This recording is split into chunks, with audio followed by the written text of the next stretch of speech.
Them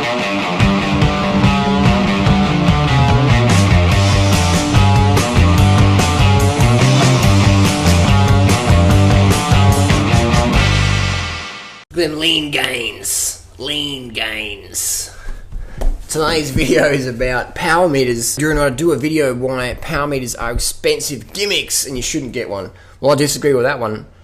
I've got 4 power meters now. I've got 3 stages and 1 power tap. What is a power meter? What is a power meter? Power meter is basically, this is my power tap. So this fat hub here contains strain gauges.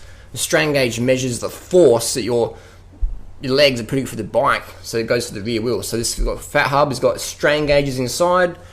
That's a power tap, which I recommend. Alternatively, you have the stages power meter. This isn't actually stages, but the stages is like a little strain gauge mounted on the back, like a bit of a big black cockroach, I call them. And they just stick it on the back of there. And I've got it on my other bikes, but I've done videos about that. So why do I use this power meter? Why do I recommend power meter? Power meter is a great way to train for anyone regardless of fucking fitness. Anyone regardless of fucking fitness. If you're a total noob, learn to ride a bike again after a 30-year break or whatever, or want to get a pro contract or whatever, power meter is going to help you get your goals because it shows you what you're actually doing. No other way shows you what you're actually doing. Average speed means fuck all. Heart rate, nah, a lot of variables there. So what are you left with? Speed, this means fuck all. Heart rate, nah. Power. Power is actually what you're doing right now. What are you doing? Heart rate's more how you're responding to something, but your heart rate can fluctuate if you're taking stimulants, you're dehydrated, you're super excited, not enough carbs in the system. Heart rate can fluctuate wildly. So heart rate is not an accurate pacing tool compared to power. Power is like what you're doing right now. So if you back off your pedals, your power drops off. If you push on the pedals, power goes up. If you increase your cadence, power can go up. That's what things that's taught me a lot is now with the power meter since 2009, my cadence has gone up. Cadence means how many times you spin the pedal per minute. So optimum cadence for climbing is between 80 to 110. For sprinting, it's more like 95 to 130. Some downhill and BMXs get up to 170, even 200 cadence. So the more you can spin it, you save your sugar stores, because when you're spinning your pedals, you're burning more fat. When you're grinding your pedals, you're burning more sugars. So your sugar stores are exhaustible. So if you can spin, you can go longer, you can burn more fat, you can burn more total calories, because you just go longer, you can go better. So you want to learn how to spin at least 80 RPM. And all the power meters these days, the stages and the power tap, they come with a built-in cadence meter. So it registers, people, hey, you see what your power is. So you got your thing called a Garmin head unit, and I use a few different Garmins. This one's I use for running, but also measures the power meter on your bike. So the Garmins are great. Expensive. Yeah, I mean, definitely if you're living in the West, generally you can afford a power meter. If you make some sacrifices, you can. You know, if you're fucking honest with yourself, anyone can afford a power meter if you really want it. If you really want it, you can.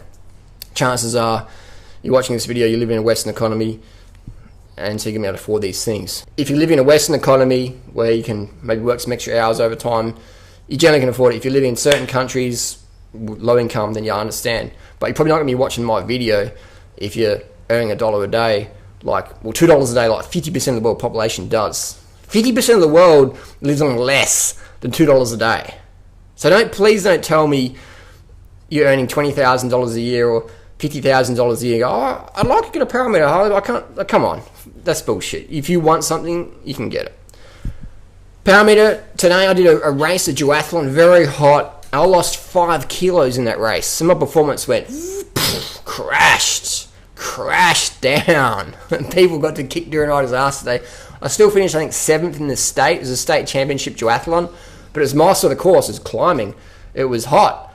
It was a lot of running, and so there's my sort of, I thought, I'm going to do pretty good today, my ego said, but I got smashed because after the run, I started getting dry. I hadn't been having enough sleep during the week. I've been having late nights on Instagram trolling. You got like top 10. Yeah, so I got top 10 in the state, but I could have got better. But anyway, so the power meter was great because I'm going up the hill, I'm going to the wind, and I could see my wattage wasn't what I normally could hold. If I didn't have the power meter, I'd be like, wow, the competition's really good today or whatever. But it wasn't that. It's just I was out of shape. I had not enough water in my system from too many late nights, not drinking enough. So the power meter showed me I was dehydrated. I was carved up, Slept not enough, but I was getting dry. I wasn't getting thirsty, but I could feel the dryness. I could tell by the wattages how they were low compared to normal that something wasn't happening. So that was a powerful tool today. If without a power meter, it would have been really, I would have struggled even more today because I understood what happened straight away. I go, I can't hold my watts. I can't hold my watts like I normally could for this climb. Means I'm getting fucking dehydrated. So I'm going to flip the switch. I went into economy mode where I just say, okay, bring it down to this sort of wattage and try and hold this versus try and just push and just blow up. I switched into economy mode, bam, and finished the race. I think 7th overall. So that was where the power meter is really helpful. It shows you what you're doing. People say, Harley, I don't race. I never want to race. Fine, but you race your mates. Aren't you in the race to get fitter? Yeah, you are. So power meter is going to help you go up any climb you want because it's going to teach you about how to get better gearing on your bike. If you get a power meter on your bike and your cadence is going at 80, you don't have enough gears on your bike to go up that climb. So get a compact crankset or get a 32 on the back or whatever. Get bigger teeth on the back. So the bigger this is like a 28. The bigger this is, the easier it is climbing, the better cadence you can have. All of the world's best climbers like Contador, etc., use a 32 on the back with a 34 up front. So that's a big spinning gear. The more you can spin, the more fat you'll burn. You'll save your legs for when it matters. Another thing with power meters is that you don't really need to understand. I don't train with like a fancy training program, whatever. I just use Strava, which is a free app. Strava. So I don't have a coach. I don't follow anything full on rigorous, but I use power to show me where I'm at. Show me what I did today. What am I doing now? What have I done today or yesterday? Am I getting better? And what do I need to do to get to the next step? Here's an example. You ride up your local climb. It takes you 10 minutes. You can hold 200 watts. You know, if you want to get better, you have to try and hold 220 watts or 250 watts one day. You know what I mean? So without a power meter, you just go, oh, I'm pushing hard. But what are you doing? You don't really know what you're doing unless you got wattages. That's what the pro riders use. And that's why guys like Dr. Ferrari and Lance Armstrong use a power meter. Most experienced, athletes around, best drug protocols, but it's all a waste of time without a power meter to objectively say, this is what the fuck we are doing now. And yes, we are improving because the wattage went up or the watts per kilo went up. So without a power meter, you cannot say you're getting fitter or whatever, especially if you've been doing it for a while. Because sometimes people have a bad day. Like today, someone might have thought, wow, I beat Duranite, I'm getting really fit. I just had a fucking bad day. But if I had a power meter on and saw that, I'd go, well, Duranite, I had a bad day because look at the watts. Duranite can normally do better than that. So the power meter shows you what's going on. I encourage people to get invested in a power meter. I rate the Stages cycling power meter. I rate the Power Tap, not sponsored by either company. I paid retail. Why do I promote them? Because it's cheap. They're the cheapest, the lightest, easiest to service power meters in the market. The SRM and the Quarks are expensive, heavier, flexier, require a lot of more messing around.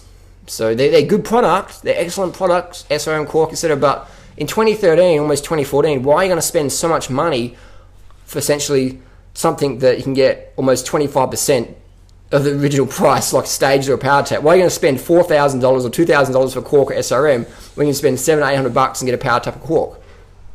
You got too much money, maybe. But then maybe buy a power meter for someone else. That's my tips on power meters. Are power meters expensive? Gimmicks? Definitely fucking not. Are power meters more affordable than ever before? Definitely. Will a power meter help you achieve your fitness goals? Definitely, because it'll teach you how to pace properly so you can just cruise. I went out with a friend the other day. She's like, I've never ridden up Norton Summit. I'm like, we'll get you up Norton Summit, guaranteed. Norton Summit, for those who don't know, it's a 5.5 kilometer climb, about 5.6% gradient. So it's a decent climb. She would get to this first 2K and go, turn around, go home. We went out there. I said, just ride next to me. And I just picked a good wattage on you that she'd be able to comfortably get up the climb. At the start, she's like pushing big watts. I'm like, no, back it off. Hold my watts, just sit next to me. Got up the climb easy. Next few days out there again. Because understanding how to pace properly is essential for climbing. Whether you're Chris Froome, attacking off the front, looking down at his stem, or total beginner, starting out, want to get fitter, power meter is going to help you. You don't need to get a fancy bike, but you need to get a power meter. That's my opinion. That's my experience. Post your comments and questions down below. Next question. See you soon.